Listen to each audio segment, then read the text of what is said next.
So, hello everyone! Nandito kami ang ACMM Diaries! na mapapasigaw ka sa sarap ng Usapan!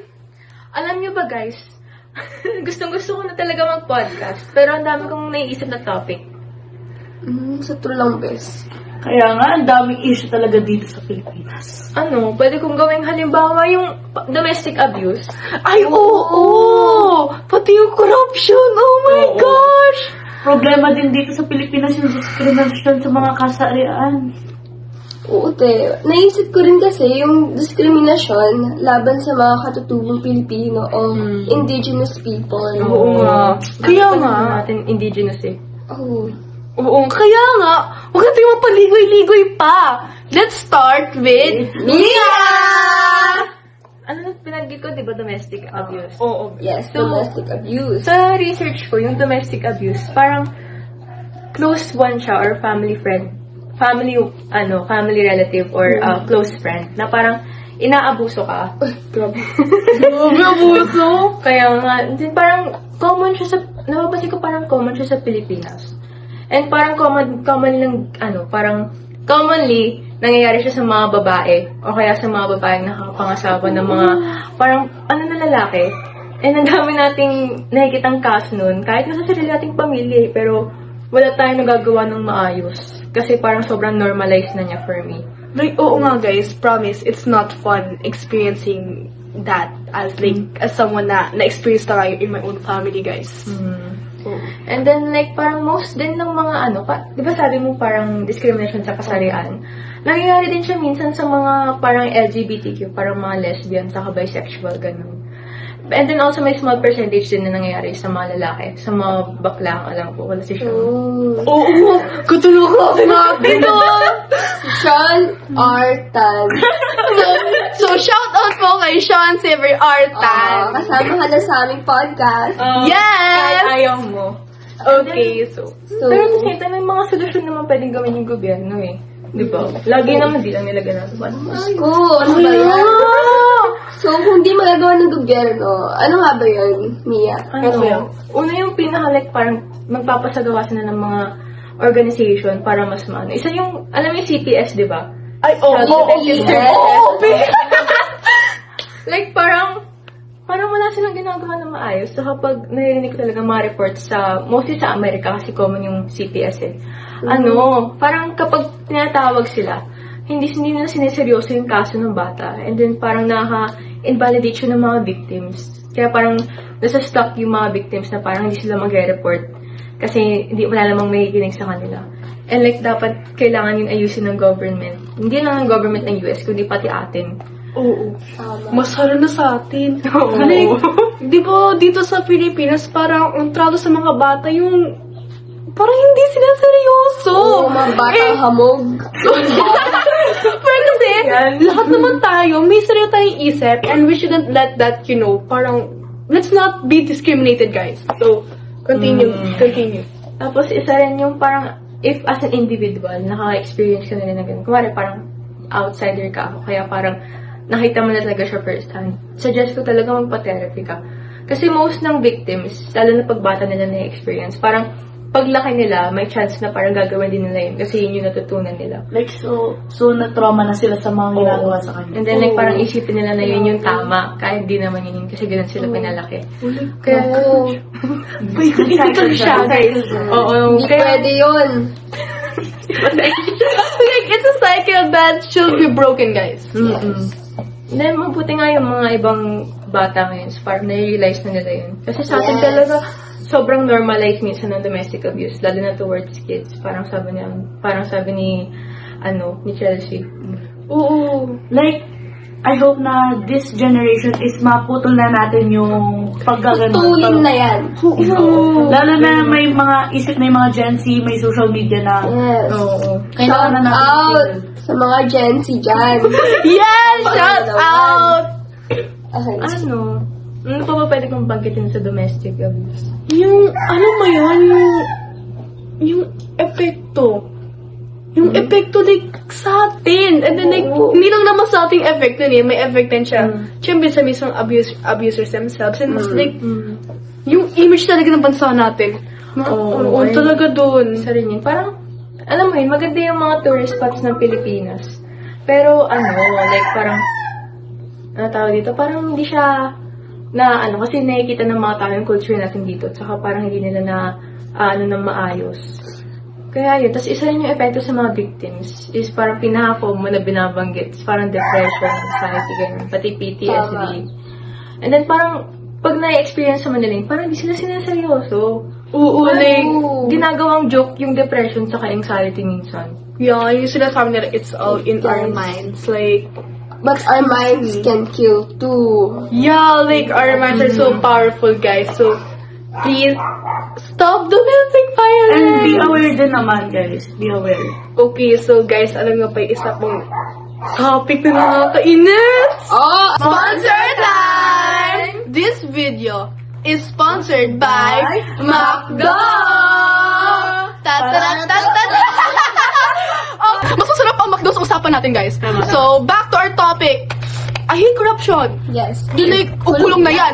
Mga kurakot! Okay, so, it's just so annoying. So, as Filipinos, syempre sikat na sikat yung word na yun sa atin, promise. But, minsan natutuloy yung word na to without knowing, ano ba talagang corruption, guys, di ba? So, like, corruption is, this is when, kunyari, politician, they use their power wrong for, like, personal means, ganun. For example, like, bribery. Like, bribery, alam yung, yung grease money, alam yun, di ba, yung pagsuhol? Kasi, for example, maraming nagpapadokumento sa Pilipinas, di ba? And, yung mga politicians, ayaw nila maghintay eh. So, ang ginagawa nila, parang may grease money sila, or parang pasuhol na pera, parang masubilis yung proseso. And they, kunyari, for example, sa EK, di ba? Alam yung normal line, tsaka may express line. Parang ganun yung nangyayari sa government natin. And then also, alam yung pa isa pa, yung isang malaking problema. Pangungurakot, guys! Like, Isang BP Sara dyan. opo, guys, like, like, embezzlement, guys. Kinukuha nila yung pera natin, tayong taong bayan, para sa sarili nila. We cannot let that slide, guys, okay? Imagine nyo lang yung epekto natin sa economy natin overall. This year, lumalaki na yung utang natin. Estimated nga na 19 trillion ang utang natin by the end of 2026. And then, alam mo, boss na yun? Napupunta lang yun sa mga boss ng mga politicians na yan. Imagine mo lang yun. Parang, average, mga 2 billion yung nasasayang natin.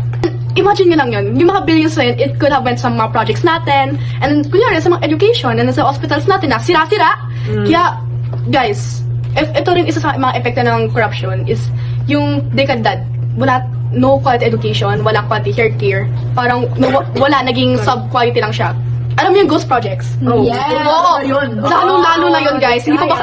Mga ghosted dyan. Hindi pa ba kayo galit doon? Like, syempre, yung location natin sa Earth. Ganda. Maganda siya. Maganda siya para sa mga typhoons. And then parang tayo nga yung ball ng, diba, ng Asia ba? And then, tayo nga yung ball ng typhoon. And then wala pa tayong proper na parang walnuts natin. Like, wala tayong proper. And then, nakita mo yung nangyari sa Bulacan, sa Cagayan, gano'n. Like, nakita niyo yung parang facility silang sira kasi nga, kinukurakot yung pera. Para doon, alam mo kung hindi nakurakot yun, siguro this country will be a better one. And in fact, with a better economy, guys. And then siguro hindi gato kataas yung mga presyo natin. So, paano natin ito isasolve, guys? Diba? Paano ba? Magboto kayo na tama. Yes. First of all, let's vote for the right people. Depende ang future po ng bansa. Di ba nga nasabi ni Dr. Ceresal? Kabataan ang pag-asa ng bayan. Pero paano kami magiging pag-asa kung wala kaming chance magiging? And alam nyo ba, guys, isa sa mga botante ng mga tama, ito nga ba ang LGBT? Ba't nga sila dinidiskriminasyon? Kaya nga sila dinidiskriminasyon, kaya nga sinabi ni Celine kanina, dahil din sa domestic violence, yun din yung rason. Guys, ba? Like parang, ang mga bataan yan is marunong na sila mag-express ng kanilang mga sarili. And then, like parang ayaw ng parents nila kasi cultural and dependent din sila sa religion. Yes. Sa religion nila is like parang LGBT. Bawal yan kasi yung Diyos na nagsabi na dalawa lang yung genders, girl and boy lang talaga. And then, yung mga, sa buhay nila, nagiging nalit naman sila, yeah. And then, wala din naman sila ginagawang masama na hindi naman sila nanakaw, hindi naman sila pumapatay ng tao. They're just expressing themselves by kung ano man sila sa kanila and kung ano man yung gender nila kinakalabasan. Malato sa sarili natin. Like, let's see kung may respeto ba tayo sa iba, lalo na sa mga LGBTQs. And then, nag-ano din siya by family. Kasi nga, yung mga fathers and mothers dyan, na ayaw sa mga anak nilang LGBTQ, yun yung nag-ano, like, nagsa-cycle din siya eh. Ganun talaga yung buhay natin. Is nagsa-cycle, nagsa-cycle. Like, parang, ayusin mo nga yung sarili mo. Like, parang nag-shutdown din yung anak mo. Kaya parang, paano nga natin ito masosolusyonan? Kailangan natin education talaga. Sa lahat ng mga discrimination sa mundo, education ang unang-unang kailangan natin solusyon. And then, self-express ourselves. Yes. And, yun nga, itigil ang cycle ng pagdidiskriminasyon sa mga LGBTQs kasi tao din sila. By the way, Pat, ano nga ulit yung sa'yo? So, ang sa akin nga is, ito ay ang diskriminasyon laban sa mga katutubong Pilipino o tinatawag ding indigenous people. So, ano nga ba yun? Ito kasi yung hindi pantay na pagtrato, pamamaliit, paglabag sa karapatan ng mga katutubong Pilipino dahil na sa kanilang wika, kultura, pinagmulan, mga ganun. Yung nangyayari din sa classroom natin. Oo, yung mga iba saya. Yung pangungutya sa kanilang pananamit, pananalita, accent, kasama na rin yung sapilitang pagpapalaya sa lupang ninuno ng mga katutubong Pilipino natin. Ito rin yung hindi pagbibigay na sapat na access sa edukasyon at serbisyong pangkalusugan ng mga katutubong Pilipino. Ano pa nga bang mga lugar nangyayari itong diskriminasyon sa mga katutubong Pilipino? So, nangyayari din siya sa paaralan. Yung sa mga estudyanteng katutubo na hinuhusgahan dahil sa kanilang pananamit o accent. Ay, naku po, itigil niyo yan. Yeah, boys! Hindi parinig to. Guys, hindi porket di mo... Types na Bisaya versus Tagalog. May ganun ba dapat? May Wala! So, ano nga ba rin kasi yung nagiging ugat ng ganitong mga issue? So, at sa alam natin, maraming mga tao dyan na puro lang putak, puro lang daldal, puro lang bitaw ng mga salita. Dami kebas. Oo, ang totoo naman yan, kulang rin sila sa kaalaman tungkol sa kultura ng mga indigenous people na to o katutubong Pilipino natin. Kaya ang ginagawa nila, puro lang sila pagsasabi ng opinion nila na hindi naman nakakatulong. So, ang sagot dyan, kailangan nyo munang alamin kung ano nga ba ang pinagmulan ng mga indigenous people bago nyo sila husgahan. Dahil hindi naman lahat sila is katulad sa pinagmulan natin. And hindi ibig sabihin nun is naiiba na sila o mas mababa na sila sa atin. Kaya kailangan natin silang respetuhin. So, ano nga ba ang mga epekto nito sa mga nahuhusgahang katutubong Pilipino? So, tulad na lamang nung paglabag sa karapatan nila, maraming ninuno ang nawawalan ng lupa o teritoryo. Yung mga issue na to, parang it always back to education and then and then our country nga. Like, Yes. yeah, we need to talk about this stuff so we can educate, the generations to come and also the generations that still exist, guys. And also, sa pananaw namin ng ACMM Diaries, na bilang kabataan, nakakalungkot lang na isipin na may mga Pilipino pa rin na natuturing na kakaiba, mas mababa, dahil lamang sa kultura nila, sa pinagmulan nila. Hindi lang din naman sa kultura, pati sa kasarian. Oo, kasama na yan. Sa buhay. Kahit sa katotohanan naman, magkakapareho naman tayo ng dugo eh. Diyan din ang porket Pilipino tayo, kaya tayo ikolap, diba? Tsaka, in fact pa nga, yung ilan sa mga katutubo, sila talaga yung una nating tagapangalaga. Sila yung unang tagapangalaga natin ng, Ng bansa, ng lupa. kapaligiran, ng kultura natin. Sila talaga yung pinakauna na nag-alaga sa mga kalikasan natin. Kaya nga sinasabi nila na kapag wala yung mga indigenous people or yung mga katutubong Pinoy, wala din tayo. Oo. Wala din mga inobasyon, wala din yung mga kultura na isinasagawa natin ngayon. Nakakatak-patak, diba? Kaya, So, tanong ko sa'yo, bakit ang dali para sa'yo na husgahan ang mga katutubong Pilipino? In fact, kung wala nga sila, baka wala rin tayo. Diba? So, yun lang. Buti nga yung yung matatag curriculum natin ngayon. Like may sa mapa natin, di ba? Parang lahat ng sinabi natin, natakal natin sa mapa natin. Kaya parang, it's nice na kahit sobrang daming issue natin, some people are taking the right steps na alihin talaga yung mga issue na yan. Generation na to, like, Oo. super. yeah, with the rise of social media nga, parang, naging mas educated talaga tayo. Which is talaga naman dapat.